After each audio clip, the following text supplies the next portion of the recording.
જય શ્રી કૃષ્ણ મિત્રો, આપ જોઈ રહ્યા છો યુટ્યુબ. આપ સૌનું મારી યુટ્યુબ ચેનલમાં સ્વાગત છે. મિત્રો, આજે આ વિડીયોમાં આપણે સાંભળવાના છે 3 માર્ચ 2026 મંગળવારના દિવસે હોળિકા દહનનો તહેવાર. આ દિવસે આ વિડીયોમાં આપણે સાંભળવાના છીએ ભગવાન ઋષિના અવતાર નરસિંહ અવતાર કથા, શ્રી પ્રહલાદજીની કથા. ભક્ત વત્સલ ભગવાનનું આજના દિવસે પ્રાગટ્ય થયું હતું તે હતી આ હોળિકા પૂર્ણિમા. આજના દિવસે ભગવાનની લીલા કથા સાંભળવાથી જીવનમાં યશ કીર્તિ પ્રાપ્ત થાય છે, મુક્તિ અને અંતમાં મુક્તિની પ્રાપ્તિ થાય છે. ભગવાન શ્રીની ભક્તિ પ્રાપ્ત થાય છે. કથા શ્રીમદ ભાગવત મહાપુરાણમાં આપેલી છે. આ 7મા સ્કંદમાં સુતજી સૌનક આદિ ઋષિઓએ સંભળાવી હતી. સંભળાવી રહ્યા હતા અને રાજા પરીક્ષિત સુખદેવજીને સંભળાવી રહ્યા હતા. એવી આ શુભ કથા આજે આપણે આ વિડીયોમાં સાંભળીશું. જો આપને આ વિડીયો પસંદ આવે તો લાઈક કરજો, શેર કરજો, કમેન્ટ કરજો. આપ આ ચેનલ પર પહેલી વખત જોઈ રહ્યા છો તો સબસ્ક્રાઈબ કરી લેજો, જેથી આવનારા નવા વિડીયોની માહિતી આપ સુધી તુરંત પહોંચી શકે. ધન્યવાદ.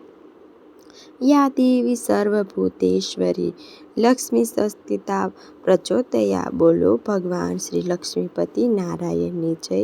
મિત્રો, યુગે યુગે ભગવાન શ્રી કૃષ્ણએ ગીતામાં અર્જુનને આ કહ્યું છે કે હું યુગે યુગે પ્રગટ થાઉં છું. જ્યારે પણ ધર્મની હાનિ થાય છે અત્યારે અધર્મના નાશ માટે પ્રભુ જન્મ ગ્રહણ કરે છે, કોઈને કોઈ અવતાર ધારણ કરે છે.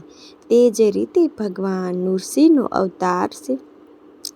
આ નરસિંહ અવતાર પોતાના ભક્ત નાનકડા પ્રહલાદજીની રક્ષા માટે, અધર્મના નાશ માટે, ધર્મની સ્થાપના માટે થાય છે. પરીક્ષિત રાજા યમુનિ મૂર્છિત સુખદેવજીને કહે છે કે હે મુનિ શ્રેષ્ઠ, દાનવો મહાતપ કરતા પરમાત્મા માટે દેવ દાનવો સરખા જ હતા. છતાં ઈશ્વર દેવનો પ્રશ્ન લઈને વારંવાર અસુરો કેમ મારે છે? સર્વ સમાન હોય તો ઇન્દ્ર માટે વૃત્તાસુરને શા માટે માર્યો? વૃત્તાસુર પણ ભગવાન ભક્ત હતા.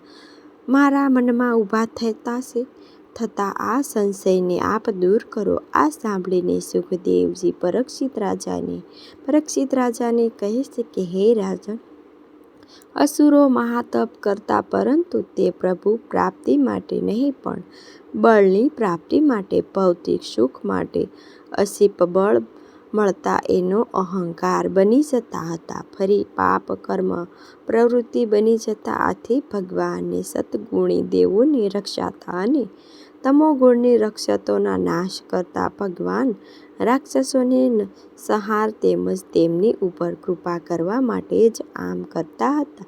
જે કોઈ વેર કે દ્વેષ ભાવથી પણ ભગવાન શ્રી કૃષ્ણનું સ્મરણ કરે છે, ચિંતન કરે છે, ભગવાન તેને મુક્તિ આપે છે. આ એક હિરણ્યકશ્યપનું ચિત્ર પણ હું તમને સંભળાવું છું, તે તમે સાંભળો.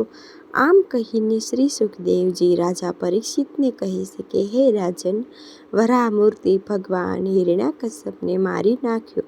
એટલે કે તેનો ભાઈ હિરણ્યકશ્યપી ખૂબ જ દુઃખી થયો. હિરણ્યકશ્યપુની તેની માતાની નીતિ અને હિરણ્યકશ્યપની પત્ની બંને શોક કરતા હતા. માટે જણાયું કે હિરણ્યકશ્યપે અજરા અમર બની 3 લોક પર વિજય મેળવવા માટે બ્રહ્માજીનું ઘોર તપ કર્યું. બ્રહ્માને પ્રસન્ન કર્યા અને પત્ની કયાધુને મળવા ગયા. ત્યારે પત્નીએ તેને પૂછ્યું, તમે તપશ્ચર્યા કરી ઘેર ક્યારે આવશો? ત્યારે હિરણ્યકશ્યપે કહ્યું, જ્યારે મને અનેક સિદ્ધિઓ પ્રાપ્ત થશે ત્યારે જ હું ઘેરે આવીશ. આ કથાઓને ભાગવતમાં વધુ ઉલ્લેખ નથી, પરંતુ વિષ્ણુ પુરાણમાં છે. હિરણ્યકશ્યપ જળનો ત્યાગ કરીને સ્થિર આસન મનને એકાગ્ર કરીને બ્રહ્માજીને મંત્રનો જપ કરવા લાગ્યા. આથી દેવો ગભરાઈને તેમને બૃહસ્પતિ દેવને જણાવ્યું કે ને હિરણ્યકશ્યપની તપસ્યાને વિઘ્ન નાખવા માટે કહ્યું. એટલે કે બૃહસ્પતિ દેવ પોપટનું રૂપ ધારણ કરીને મંદરાચલ પર્વત પર આવ્યા. હિરણ્યકશ્યપ કે જે જગ્યાએ તપ કરતા હતા તેની નજીકના ઝાડ પર બેસીને તેઓ નારાયણ નારાયણ નારાયણ એમ બોલતા હતા. આથી હિરણ્યકશ્યપની તપસ્યામાં વિઘ્ન આવવા લાગ્યા. તે તપસ્યા માટે શુભ દિવસ નથી એમ વિચારીને તે ઘેરે પાછા જતા રહ્યા હતા. પત્નીને આમ ઓશિંતા પાછા આવેલા જાણીને કયાધુને નવાઈ લાગી, પણ તે મૌન રહ્યા. તેને પત્નીને પાછા આવવાનું કારણ પૂછ્યું ત્યારે જાણવા મળ્યું કે તેમણે એક પોપટ નારાયણ નારાયણ બોલીને તપસ્યામાં વિઘ્ન નાખે છે. પોતાના પતિને માયાએ ભગવાનનું નામ સંભળાવીને કરતા હતા તો રાજા રાજી થઈ ગયા. તે પૂછવા લાગ્યા કે આમ તે વારંવાર પતિ પાસે નારાયણ નારાયણ બોલાવવા લાગ્યા. આ પ્રકારે સરસા એવો વારંવાર નારાયણનું નામ લેતા હતા. તે જ સમયે કયાધુને ગર્ભાધાન થયું. તે સમયે પ્રહલાદજી માતાના ઉદરમાં આવ્યા. આમ હિરણ્યકશ્યપ રાક્ષસ હતા, છતાં પણ પ્રહલાદજીના મહાન ભગવાન ભક્ત થયા. એ અવસ્થામાં દરમિયાન હિરણ્યકશ્યપ પાછા તપ કરવા માટે ચાલ્યા ગયા. તેને આકાશ તરફ દ્રષ્ટિ કરી ભગવાનના અંગૂઠા પર ઊભા રહીને તપસ્યા ફરી શરૂ કરી. તે તપસ્યા પ્રભાવથી ધરતી ધ્રુજવા લાગી, ત્રણેય લોક બળવા લાગ્યો, નક્ષત્રો તારાઓ તૂટવા લાગ્યા, ચારે દિશાઓમાં હાહાકાર મચી ગયો. દેવો ગભરાયા, બ્રહ્માની શરણે ગયા અને હિરણ્યકશ્યપની તપશ્ચર્યા શાંત કરવા માટે જણાવ્યું. બ્રહ્માએ દેવોને આશ્વાસન આપ્યું અને પોતે હિરણ્યકશ્યપની સામે પ્રગટ થયા. હિરણ્યકશ્યપનો દેહ કીડીઓ દ્વારા ખવાઈ ગયો હતો, હાડપિંજર બની ગયું હતું. તેના ઉપર ઉધઈના રાફડા જામી ગયા હતા. બ્રહ્માજીએ તેના ઉપર અમોઘ પ્રભાવવાળું કમંડળનું જળ છાંટ્યું, રાફડાને આવરણ દૂર કર્યું. તે હિરણ્યકશ્યપનો દેહ પ્રથમ જેવો જ એકદમ વૃષ્ટિ બની ગયો. તે બ્રહ્માને જોઈને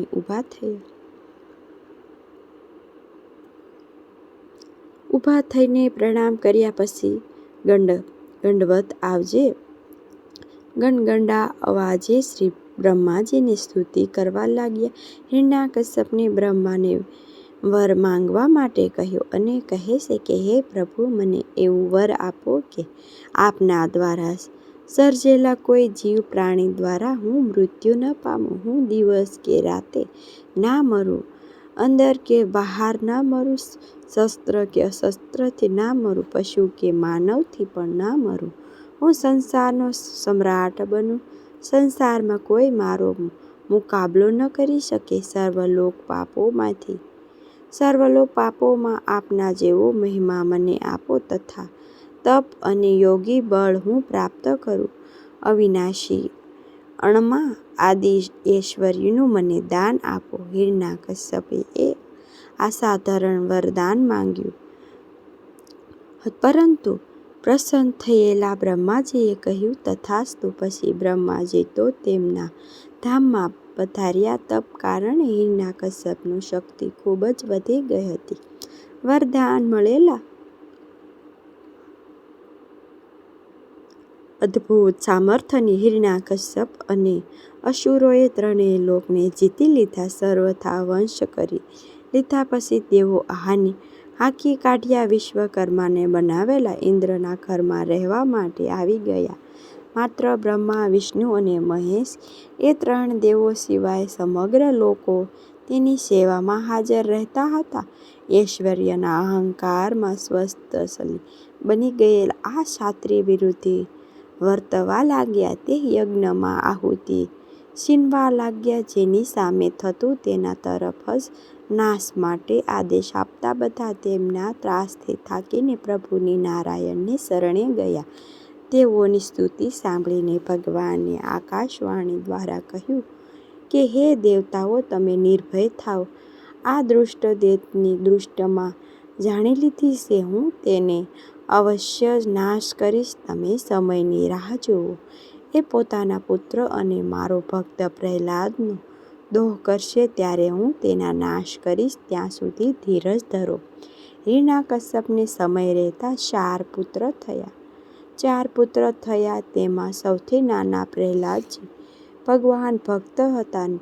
નાનપણમાં બાળસુલભ રમતગમત કરવાને બદલે તે સતત પરમાત્માનું ચિંતન કરતા, મનમાં ધ્યાન કરતા. તે નમ્ર, સદ્ગુણી, દયાવાન, સત્ય પ્રહલાદ પ્રતિજ્ઞાવાળા હતા. તે અસુરોને ત્યાં જન્મ્યા હોવા છતાં પણ તેમનામાં આસુરી વૃત્તિનો અભાવ હતો નહીં. અસુરોના ગુરુ શુક્રાચાર્યએ પુત્ર શંડ અને અમક બધા અસુરોને બાળકોને ભણાવવાનું કાર્ય કરતા. જ્યારે પ્રહલાદજી 5 વર્ષના થયા ત્યારે તેમના પિતા હિરણ્યકશ્યપે ચંડામર્કને રાજાની નીતિ ભણાવવા માટે પ્રહલાદજીને કહ્યું. ચંડામર્ક પ્રહલાદજીને રાજનીતિનું શિક્ષણ આપતા હતા, પણ તે શિક્ષણ તેમને ગમતું ન હતું, કારણ કે તેમને ગર્ભમાંથી જ ભક્તિનો રંગ લાગ્યો હતો. તો માત્ર ગુરુને રાજી રાખવા માટે ભણતા. એક જ દિવસ હિરણ્યકશ્યપે પ્રહલાદજીને કહ્યું કે હે પુત્ર, તું જે સારું શીખ્યો છે તે મને કહે. ત્યારે પ્રહલાદજીએ કહ્યું, હે પિતાજી, અહંકાર, રાગ, દ્વેષ, વિશ્વ જાળમાં અટકવાથી મનુષ્ય મહા દુઃખી થાય છે અને અવિદ્યારૂપી સંસારમાં નીકળીને પ્રભુના શરણે જવાનું બધું ઉત્તમ લાગે છે. પુત્રની આવી વાણી સાંભળીને અસુર રાજે મોહ બગાડ્યું. તેને થયું કે બાળકોની બુદ્ધિ બીજાઓના કહેવાથી ભમી જાય છે, એટલે કે તે મારા શત્રુ વિષ્ણુ શરણ લેવાની વાત કરે છે. એટલે કે તેણે ચંડામર્કને આ બાળકનું બરાબર ધ્યાન રાખવા માટે કહ્યું. હિરણ્યકશ્યપે શ્રીનારાયણને પોતાના શત્રુ માનતા હતા. એનું કારણ કે જ્યારે હિરણ્યકશ્યપ પૃથ્વીને ડૂબાડે છે ત્યારે વરાહરૂપી ભગવાન શ્રીનારાયણ જન્મ ગ્રહણ કરીને, અવતાર ધારણ કરીને હિરણ્યકશ્યપને મોક્ષ પ્રાપ્ત કરાવે છે અને પૃથ્વીને ઉગારે છે. કારણ કે હિરણ્યકશ્યપુ શ્રીનારાયણને પોતાનો શત્રુ માને છે, ભાઈઓને વધ કરનારા વેરી માને છે. હિરણ્યકશ્યપે પ્રહલાદજીને ધમકાવીને રાખવા માટે પુરોહિતોને કહ્યું, પરંતુ પ્રહલાદજી કોઈની વાત માને જ નહીં. ઉલટું તે દ્રષ્ટાપૂર્વક કહેવા લાગ્યું, પ્રભુ શરણ એ જ જીવનનું કલ્યાણ છે. પ્રહલાદજીનો આવો જવાબ સાંભળીને દેવપુરોહિત તેને તિરસ્કારી બોલ્યા, અરે ઓ મૂઢ, આ આપણને અપયશ અપાવશે. આમ વિચારીને તે ગુરુને પ્રહલાદજીને મારી ડરાવી ધર્મ, અર્થ, કામ દ્વારા જણાવનારું શાસ્ત્ર ભણાવવા માંડ્યું. ગુરુએ જાણ્યું કે હવે પ્રહલાદજીને શાસ્ત્રની વિદ્યામાં પારંગત થઈ ગયા છે, ત્યારે તેઓ તેને રાજા પાસે લઈ ગયા. રાજા હિરણ્યકશ્યપે ફરી પ્રહલાદજીને ભણતર વિશે પૂછ્યું. ત્યારે પ્રહલાદજીએ કહ્યું, હે પિતાજી, વિષ્ણુની શ્રવણ કીર્તિ, સ્મરણ, શરણ, સેવા, પૂજન, વંદન, દાસપણું, મિત્રતા, આત્મસમર્પણ, આમ ભગવાન પ્રત્યે જે સમર્પણ ભાવ છે તે નવોદા ભક્તિ છે. તે જ હું સારી રીતે જ કહું છું, સારી રીતે જાણું છું. આ સાંભળીને પિતા હિરણ્યકશ્યપને ઘણો ક્રોધ આવ્યો. તે ગુરુપુત્ર ઉપર ગુસ્સે થયા, ઠપકો આપવા લાગ્યા. ત્યારે ગુરુપુત્રોએ કહ્યું કે મહારાજ, અમે આવું કોઈ તેને શીખવાડતા નથી. આ બાળકની બુદ્ધિ આવી સ્વાભાવિક છે, માટે ક્રોધને કાબૂમાં રાખો. અમને આના માટે દોષ કે ઠપકો ન આપો. હિરણ્યકશ્યપુએ પ્રહલાદજીને પોતાના ખોળામાંથી નીચે ફેંકી દીધા અને કહ્યું, આ છોકરાને મારી નજર સામેથી દૂર કરો, જલ્દીથી મારી નાખો. આ મારો કોઈ પુત્ર નથી. આને મારી નજરથી દૂર કરો અને આને તુરંત જ મૃત્યુદંડ આપો. આ પુત્ર પોતાના સંબંધીઓને છોડીને પોતાના કાકાઓને નાશ કરતા વિષ્ણુની સેવે કે પોતાનું અંગ જો આખા શરીરનું અહિત કરનારું હોય તો તેને કાપી નાખવું. જ કોઈએ માટે આ મારો પુત્ર નથી, પરંતુ શત્રુ છે, તેથી તેને કોઈ પણ ઉપાય તુરંત જ મારી નાખો. રાજાની આજ્ઞા સાંભળીને સેવકો ત્રિશૂળ વડે પ્રહલાદજીને મારવા માટે દોડ્યા, પરંતુ પ્રહલાદજીનું શેત જો ભગવાનમાં ચોંટેલું હતું તે પ્રહલાદજીને પર તેમના સર્વ પ્રહારો નિષ્ફળ ગયા. એટલે કે રાજા તથા સર્વ લોકો તેના પર શંકાથી દ્રષ્ટિ જોવા લાગ્યા અને તેનો નાશ કરવા અનેક ઉપાય કરવા લાગ્યા. દૈત્યો પ્રહલાદજીને હાથીઓ, સર્પોથી, મેલા પ્રયોગોથી પર્વતોને શિખર પર નીચે ગબડાવવાની કોશિશ કરી, ઝેર આપ્યું, ખાડામાં પૂરી રાખ્યા, ઉપવાસો કરાવ્યા, પ્રાણીઓ ડૂબાડ્યા, પાણીમાં ડૂબાડ્યા, પર્વતોની નીચે દાબી રાખવાથી પર હિરણ્યકશ્યપની પોતાની નિર્દોષ પુત્ર મારી ન શક્યા, સફળ ન થયા. આવી હિરણ્યકશ્યપની ક્રોધિત ધ્રુજવા લાગ્યા. ત્યારે સડામર્ક કહ્યું, હે મહારાજ, અમારા પિતા શુક્રાચાર્ય અહીં આવે છે, ત્યાં સુધી આને વર્ણપાશમાં બાંધી રાખો. તે આવીને જ કંઈક ઉપાય સૂડાવશે. આમ કહીને તેઓ પ્રહલાદજીને વર્ણમાં પાસા બાંધીને આશ્રમમાં લઈ ગયા. તેને ધર્મ, અર્થ, કામનો નિત્ય ઉપદેશ કરતા લાગ્યા. ગુરુ જ્યારે કામકાજ માટે બહાર જતા ત્યારે પ્રહલાદજી બાળકોને ઉપદેશ આપવા લાગ્યા. ઘર રહેવા માટે બાળકોને શીખવાડતા. એકવાર દૈત્ય પુત્રોએ પ્રહલાદજીને પૂછ્યું, હે પ્રહલાદજી, તમે કે અમે આ શુક્રાચાર્યના 2 પુત્રો વિના બીજા ગુરુએ જાણતા નથી, તો તમે આ વિષ્ણુ ભક્તિનું જ્ઞાન ક્યાંથી મેળવ્યું? ત્યારે પ્રહલાદજી કહે છે કે ત્યારે પ્રહલાદજી કહે છે કે બંધુઓ નારદજી પાસેથી પૂર્વે મારા પિતાજી મંદરાચલ પર્વત ઉપર જ્યારે તપ કરવા ગયા હતા, ત્યારે તેમની ગેરહાજરીમાં લાભ લઈને દેવો દાનવો સાથે યુદ્ધ કરતા, દાનવો ભયથી નાશવા માટે, જ્યારે દેવતાઓને નાશવા માટે ત્યાં ઇન્દ્રએ મારી માતાને કેદ કરી હતી, પોતાની સાથે લઈ જવા લાગ્યા. તેઓમાં દેવયોગ સ્થાતોમાં શ્રી નારદજી મળ્યા. ત્યારે નારદજીએ આવું અનિશ્ચિત કાર્ય ન કરવા માટે ઇન્દ્રને ઠપકો આપ્યો અને કયાધુ અને પ્રહલાદજીને માતા કયાધુને દેવી સતીએ છોડી દેવા માટે આદેશ આપ્યો. ત્યારે ઇન્દ્ર બોલ્યા, હે મહર્ષિ. ત્યારે ઇન્દ્ર નારદજીને કહે છે કે હે મહર્ષિ, મને આ સ્ત્રીનો મોહ નથી. આ સ્ત્રી પેટમાં અસુર રાજાનું બાળક છે. તેનો નાશ કરીને હું આ સ્ત્રીને ફરી છોડી દઈશ. ત્યારે નારદજીએ પોતાની દિવ્ય દ્રષ્ટિ દ્વારા જોઈને કહ્યું. ત્યારે નારદજીએ પોતાની દિવ્ય દ્રષ્ટિમાં ઉપયોગ કરીને દેવરાજ ઇન્દ્રને કહ્યું, હે દેવરાજ, આ સ્ત્રીને જે પુત્ર થશે તે મહાન ભગવાન ભક્ત થશે. તમે તેને મૃત્યુદંડ ન આપો, માટે ખોટો ઉદ્યમ કરવા મૂકી દો અને આ સ્ત્રીને છોડી દો. નારદજીના આ વચનો પર વિશ્વાસ રાખીને ઇન્દ્રદેવે મારી માતાને છોડી દીધા. પછી નારદજી મારી માતાને તેમના આશ્રમમાં લઈ ગયા અને જ્યાં સુધી મારા પિતાજી તપ કરીને પાછા ન આવે ત્યાં સુધી પોતાના આશ્રમમાં રહેવા માટે ભલામણ કરી. ત્યારે મારી માતાને નારદજીની વાત સ્વીકારી લીધી અને આશ્રમમાં રહેવા લાગ્યા. તે સમયે હું મારી માતાના ઉદરમાં હતો.